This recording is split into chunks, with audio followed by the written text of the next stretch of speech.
그러나 하나님은 지혜가 있는 곳에 이르는 길을 아신다. 그분만이 지혜가 있는 것을 아신다. 오직 그분만이 땅 끝까지 살피실 수 있으며 하늘 아래에 있는 모든 것을 보실 수 있다. 욥기 28장 23절부터 24절 말씀. 마침내 세 친구와의 긴 논쟁이 끝났습니다. 욥기 3장부터 27장까지 각각 세 번의 논변이 다 맞춰지게 된 겁니다. 이제는 여기서부터는 세 친구는 홀연히 사라집니다. 그리고 마지막 장인 42장에 다시 등장하게 됩니다. 그리고 28장에는 느닷없이 이야기의 흐름과 관계없는 지혜에 대한 찬가가 들어가 있습니다. 이것은 마치 이야기의 흐름을 의도적으로 방해하는 것처럼 보이기도 합니다. 대체 욥기를 편찬하고 기록한 사람은 왜 욥의 이 이야기에서 갑자기 지혜에 대한 찬가로 이야기의 방향을 튼 것일까요? 그 까닭은 이러할 겁니다. 욥은 이제 고난의 문제에 사로잡힌 사람이라기보다는 지혜 혹은 진리를 찾는 순례자 역할을 감당하고 있는 것이죠. 이해할 수 없는 고난의 문제 때문에 괴로워하지만 그 고난을 통하여 그는 이전에는 미처 깨닫지 못했던 삶의 신비 혹은 지혜 속으로 들어간 사람처럼 이제 나타나고 있는 것입니다. 욥기 28장은 매우 중요합니다. 왜냐하면 욥기가 기술되던 당시의 인간이 자연과 어떤 관계를 맺고 있는지를 보여주는 아주 귀중한 텍스트이기 때문에 그렇습니다. 인간을 가리켜서 우리는 호모사피엔스라고 얘기를 하죠. 이성을 가지고 있는 존재입니다. 인간을 규정하고 있는 굉장히 많은 이야기들이 있습니다. 그러나 인간에 대한 규정 가운데 호모파베르라고 하는 말도 또한 있습니다. 도구를 만드는 인간이죠. 연약하게 태어나서 도구를 만들므로써 자기의 연약함을 커버하고 또 이 험난한 세상과 마주서서 어렵게나마 세상을 길들이는 인간의 지혜로움, 이런 것들이 호모파베르의 모습이라고 얘기할 수 있겠습니다. 하나님이 인간에게 주신 근원적인 복 무엇인지 기억나시죠? 창세기 1장 28절에 의하면 생육하고 번성하여 땅에 충만하여라. 땅을 정복하여라. 바다의 고기와 공중의 새와 땅 위에서 살아 움직이는 모든 생물을 다스려라 라는 구절입니다. 이것이 하나님의 첫 번째 명령입니다. 여기에서 인간에게는 두 가지의 역할이 주어져 있음을 알 수 있습니다. 하나는 거친 자연과 대면하며 피투성이라도 살아남아야 함을 일깨워주고 있습니다. 압도적인 자연의 힘, 그 앞에 인간은 연약하기 이를 데 없습니다. 그 때문에 자연을 길들여야 하기도 하고 또 거친 짐승들과 대면하면서도 살아남아야 합니다. 바로 그것이 도구를 만드는 인간이고요. 하나님은 도구를 만드는 능력을 인간에게 부여해 주셨습니다. 하나님의 형상이란 말 속에 담겨있는 의미 가운데 일부도 도구를 만드는 인간의 창의성을 말하고 있다고도 볼 수 있겠습니다.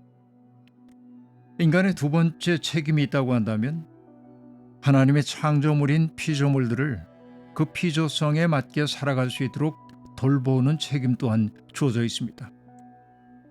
돌보는 동시에 대결해야 하는 것, 이것이 인간이 가지고 있는 두 가지의 어찌 보면 모순적 책임이라고도 얘기할 수 있겠습니다. 우리가 대면하여 살고 있는 자연은 두 가지의 얼굴을 다 가지고 있기 때문에 그러합니다. 물은 우리가 목마를 때 마시면은 해갈할 수 있고 또 물은 바라볼 때 평화로울 수도 있습니다. 그러나 그 물이 압도적으로 몰려와 홍수가 되기도 하고 배를 뒤집어 엎기도 합니다. 불은 우리의 몸을 덮일 수 있게 만들기도 하고 그리고 뭔가를 익혀 먹을 수 있도록 만들기도 하지만 또 큰 불이 나면은 우리가 가지고 있는 모든 것들을 태워버리고 맙니다. 바람 또한 그러합니다.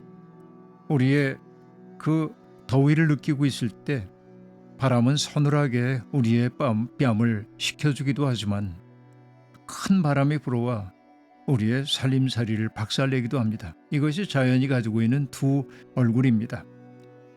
그 때문에 철학자인 자크 데리다 같은 사람은 우리의 삶의 자리가 타자들에 대한 환대와 적대가 공존하고 있다는 의미에서 hostile이란 단어와 hospitality란 단어를 합성해가지고 hospitality란 단어를 만들어내기도 했습니다. 적대, 환대 어떻게 번역해야 하는지 모르겠습니다. 이 두 가지의 얼굴을 자연이 다 가지고 있다는 얘기입니다. 여하튼 욥기 28장은 뭔가를 만들어내는 인간에 대한 일종의 찬가라고 볼 수 있습니다. 2절과 3절을 보더라도 철은 흙에서 캐어내며 구리는 광석을 녹여서 얻는다.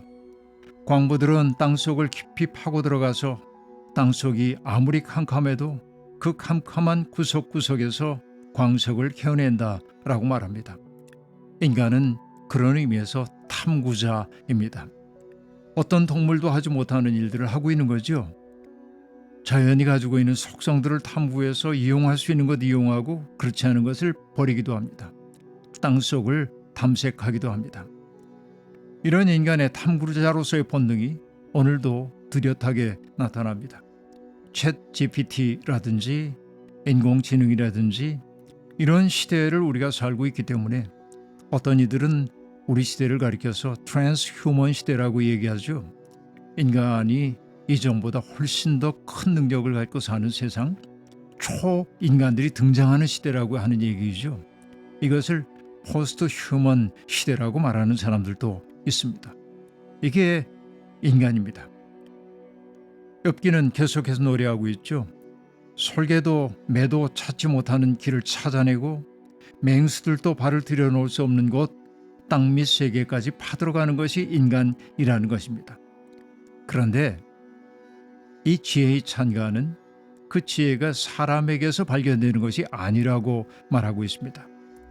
그것은 값을 치르고 살 수 있는 것도 아니고요.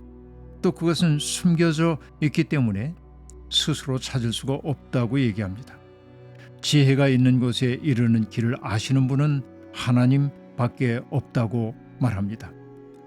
출애굽 공동체가 성막을 만들려고 할 때 브살렐과 오홀리압이 그 일을 감당했던 것을 아는데 그들이 도구를 만들 수 있는 능력을 하나님의 영이 그들에게 지혜를 주셨기 때문이라고 성경이 얘기하는데 여기에도 지혜 찬가에도 똑같은 입장이 여기에 반영되고 있음을 알 수 있습니다.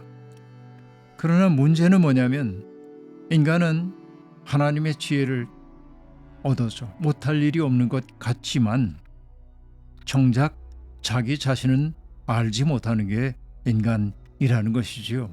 이것이 인간의 모순 가운데 하나입니다.